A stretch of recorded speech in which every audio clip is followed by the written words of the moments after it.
दोस्तों, क्या आपका लोन भी हर जगह से रिजेक्ट हो रहा है? आप अप्लाई कर करके थक चुके हैं, आपने बिल्कुल उम्मीद छोड़ दी है? तो इस वीडियो को आखिरी उम्मीद समझ के देख लो, क्या पता इस वीडियो से आपको कोई सोल्यूशन मिल जाए। कहते हैं ना, कभी कभी गुच्छे की आखिरी चाबी भी ताला खोल देती है। क्या पता वो आखिरी चाबी आपको इस वीडियो से मिल जाए। इस वीडियो के मैसेज को आप तक क्लियरली पहुँचाने के लिए मैं आपको एक छोटा सा एग्जाम्पल देता हूँ। मान लेते हैं मेरी तबीयत खराब है, तो मैं जो है कौन सी मेडिसिन लूंगा? तो आप ये सोचेंगे यार पहले बीमारी तो पता करो तभी तो आप मेडिसिन लोगे। सिमिलरली अगर आपका लोन रिजेक्ट होता है तो आपको पता होना चाहिए कि आपका जो लोन है वो किस वजह से रिजेक्ट हुआ है, ताकि आप उसको इम्प्रूव कर सको और फ्यूचर में आपको लोन मिल सके। देखिए दोस्तों, जितने भी बैंक हैं, फिर चाहे वो सरकारी हो, चाहे वो गवर्नमेंट हो, चाहे वो NBFC हो, हर कोई लोन देने के लिए बैठा है। अगर वो लोन नहीं देंगे तो उनका धंधा बंद हो जाएगा। तो दोस्तों, इस वीडियो में मैं आपको ऐसे 10 रीजन बताऊंगा जिसकी वजह से आपका लोन रिजेक्ट होता है। अगर वो 10 रीजन आप जान जाएंगे, जैसे मैंने बीमारी का एग्जांपल लिया था ना, कि अगर आपको एग्जैक्ट पता हो कि कौन सी बीमारी है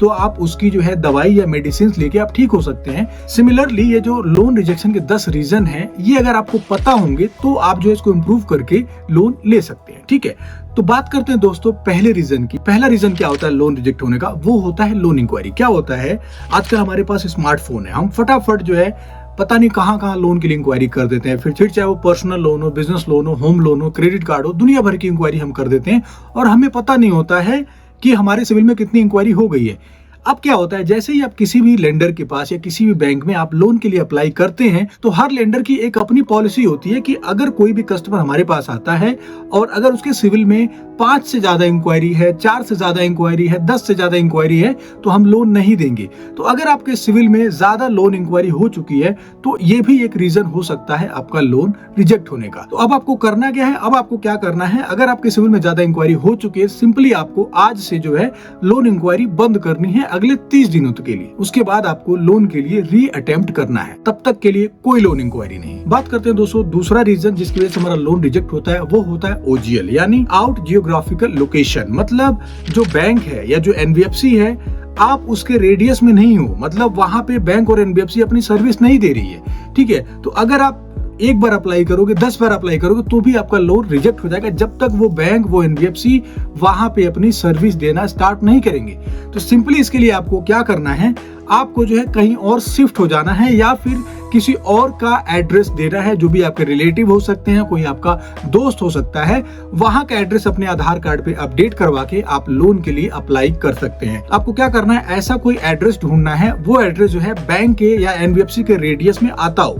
तो उस कंडीशन में क्या होगा, अगर आप अपने आधार कार्ड पे एड्रेस चेंज करवा के वहां पे लोन के लिए अप्लाई करते हैं तो सिंपल सा एक छोटी सी वेरिफिकेशन जाती है वहां पे, जो भी आप एड्रेस देंगे, अगर उस एड्रेस पे कोई भी बोल देता हाँ यहाँ पे रहते हैं, तो आपका लोन वहां पे अप्रूव हो जाता है। तो आपका जो है ये OGL वाला जो रीजन है ये खत्म हो जाता है। इसकी वजह से आपका लोन रिजेक्ट नहीं होगा। जो तीसरा रीजन है दोस्तों लोन रिजेक्ट होने का, वो है ओवर लेवरेज। क्या होता है दोस्तों, मान लीजिए अगर आपकी सैलरी 50,000 रुपए है और 50,000 की सैलरी में आप ऑलरेडी 40,000 की EMI पे कर रहे हैं, तो आप जो है बैंक की नजरों में ओवर लेवरेज है, बैंक आपको लोन नहीं देगा। अब बैंक इसमें जो है एक टर्म्स यूज करता है जिसे हम FOIR बोलते हैं। इसका मतलब फिक्स ऑब्लिगेशन इनकम रेशियो। ये क्या होता है, फॉर एग्जाम्पल अगर आपकी सैलरी 50,000 है तो अगर 50% का ऑब्लिगेशन रेशियो आता है तो इसका मतलब 50,000 का 50% होता है 25,000 रुपए। तो आप जो है एज पर बैंक पॉलिसी आप 25,000 की ही EMI भर सकते हैं।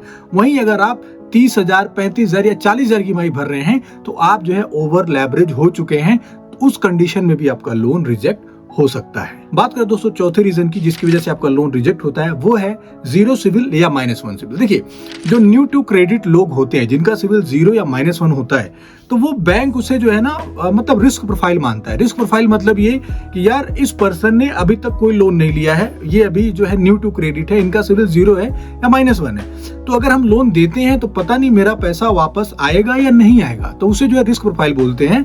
तो बैंकों में एक पॉलिसी होती है। पॉलिसी क्या होती है, मतलब वहां पे कैपिंग लगा होता है कि -1 सिविल को हम 2 लाख देंगे, 5 लाख देंगे या 10 लाख देंगे। भले ही उसकी सैलरी बहुत ज्यादा हो, उसकी इनकम बहुत ज्यादा हो, फिर भी -1 सिविल पे जो है एक लोन की कैपिंग लगी होती है, जिसकी वजह से जो है वहां पे लोन आपको कम मिलता है। कोई कोई बैंक जो है आपका लोन सीधे रिजेक्ट कर देता है, जैसा हमेशा बिजनेस लोन में होता है। पर्सनल लोन में तो फिर भी आपको लोन मिल सकता है, लेकिन बिजनेस लोन में जो है आपका लोन जो है रिजेक्ट कर दिया जाता है अगर आपका सिविल स्कोर 0 या -1 है तो। बात करें दोस्तों पांचवें रीजन की, तो पांचवा रीजन है लोन रिजेक्ट होने का, वो है कैश इनकम। बहुत सारे लोग ऐसे होते हैं जिनकी सैलरी कैश में आती है, बहुत सारे लोग ऐसे हैं जो कैश में ट्रांजेक्शन करते हैं, उनके पास जो है कोई भी ऑनलाइन ट्रांजेक्शन नहीं होता, मतलब बैंक में ट्रांजेक्शन करते ही नहीं है वो, ठीक है। तो ऐसे लोगों का भी जो है लोन रिजेक्ट हो जाता है। बेसिकली दोस्तों इंडिया में बहुत कम लेंडर ऐसे हैं जो कैश की सैलरी पे या फिर कैश इनकम पे लोन करते हैं, नहीं तो मोस्ट ऑफ द जितने भी लेंडर्स हैं, जितने भी बैंक हैं, जितने भी एनबीएफसी हैं, वो सब जो है इनकम प्रूफ मांगते ही मांगते हैं। तो अगर आपकी इनकम कैश है तो भी आपका लोन रिजेक्ट हो सकता है। बात करें दोस्तों छठे रीजन की, तो छठा रीजन आ जाता है हमारा लो इनकम। लो इनकम का मतलब क्या? फॉर एग्जाम्पल आपकी सैलरी 10,000 है, 11,000 है, 12,000 है, 13,000 है, 14,000 है। देखिए कम सैलरी पे लोन होते हैं, लेकिन मोस्ट ऑफ द लेंडर जो होते हैं ना, वहां पे एक कैपिंग लगी होती है, ठीक है, कि जैसे हम जो मिनिमम 15,000 पे सैलरी पे लोन करेंगे, मिनिमम 18,000 पे 20,000, 25,000, 30,000, 35,000 ऐसे करके जो है कैपिंग लगी होती है, ठीक है। तो अगर आपकी सैलरी 15,000 से कम है तो बहुत कम चांस है आपका लोन अप्रूव होने का। तो अगर आपकी इनकम लो है तो भी आपका लोन रिजेक्ट होता है। वहीं अगर आप बिजनेस करते हैं, अगर आप बिजनेस में आपका कैश फ्लो नहीं है, मतलब महीने में 50-60 हजार का ही आप ट्रांजेक्शन कर पाते हैं, लाख 1.5 लाख का ही सेल कर पाते हैं, तो भी आपका लोन रिजेक्ट हो सकता है। इसलिए अगर आपकी इनकम लो है तो ये भी एक रीजन हो सकता है आपका लोन रिजेक्ट होने का। बात करें दोस्तों सातवें रीजन की, तुम्हारा सातवां रीजन निकल के आता है रॉन्ग प्लेसमेंट। रॉन्ग प्लेसमेंट का मतलब क्या?